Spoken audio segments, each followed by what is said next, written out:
Good day, I'm Stacey Ann Smith and this is your JIS News for June 26. 40 farmers in the traditional banana-producing areas of Esher St. Mary and Somerset St. Thomas are to benefit from a 16-month project to boost their productive capacity.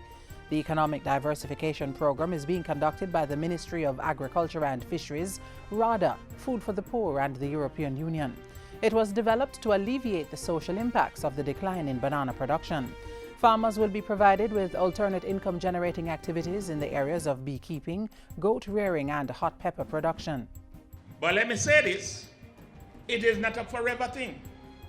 So when you get an opportunity, make use of it. Let it multiply and grow.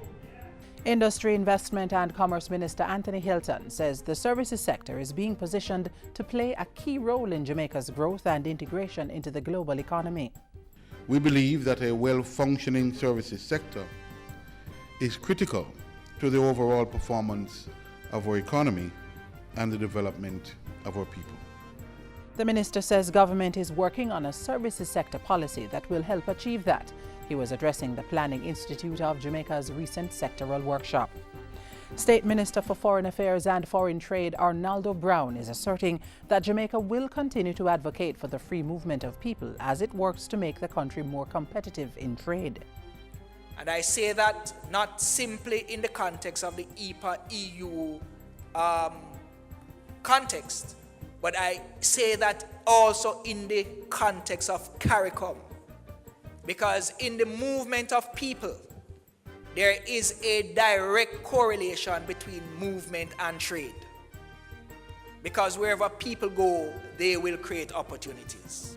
Minister Brown was addressing the Caribbean Export Development Agency's 4th Management Consulting Business Symposium recently.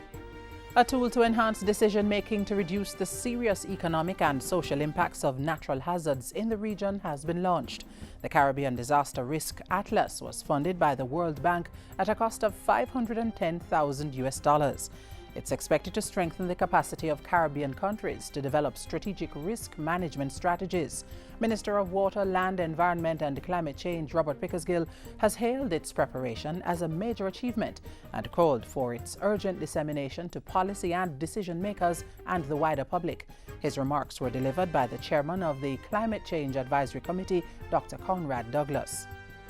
If we use science-based knowledge to determine the high-risk areas, vulnerable communities, and rebuild the natural ecosystems surrounding them, then what we have done in essence is to use science to redirect the recreation of a healthy ecosystem, which when you think about it, is the only insurance coverage for poor communities. The country's young technology experts will show off their skills and interact with major local and international players in the ICT industry at an exposition planned for later this month. The event represents the culmination of the Youth and Culture Ministry's job creation initiative, Digital Jam 2.0. Hundreds of young people are expected to participate in the 3-day event, slated for June 28 to 30 at the Jamaica Conference Center. Portfolio Minister Lisa Hanna says it will expose young people to job prospects and avenues to start their own business. There are spin-offs to have jobs overseas, there are spin-offs to create jobs over the internet, there are spin-offs to learn, get mentored, create our creative industries going forward, and it has become viral.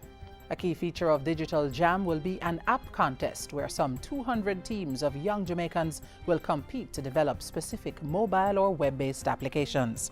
And finally, government officials joined family and friends in the sporting fraternity Monday to pay tribute to the late former Olympian Keith Gardner. A memorial service was held in his honor at the University Chapel of the West Indies.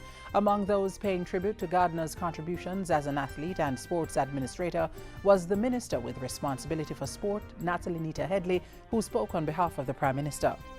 Throughout his career, he displayed a strong sense of commitment, unquestionable loyalty to country, a high level of discipline, and an unrivaled professionalism.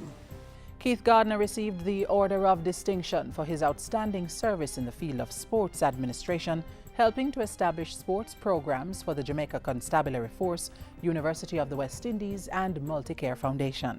And that's it for JIS News today. I'm Stacey Ann Smith. Thank you for watching.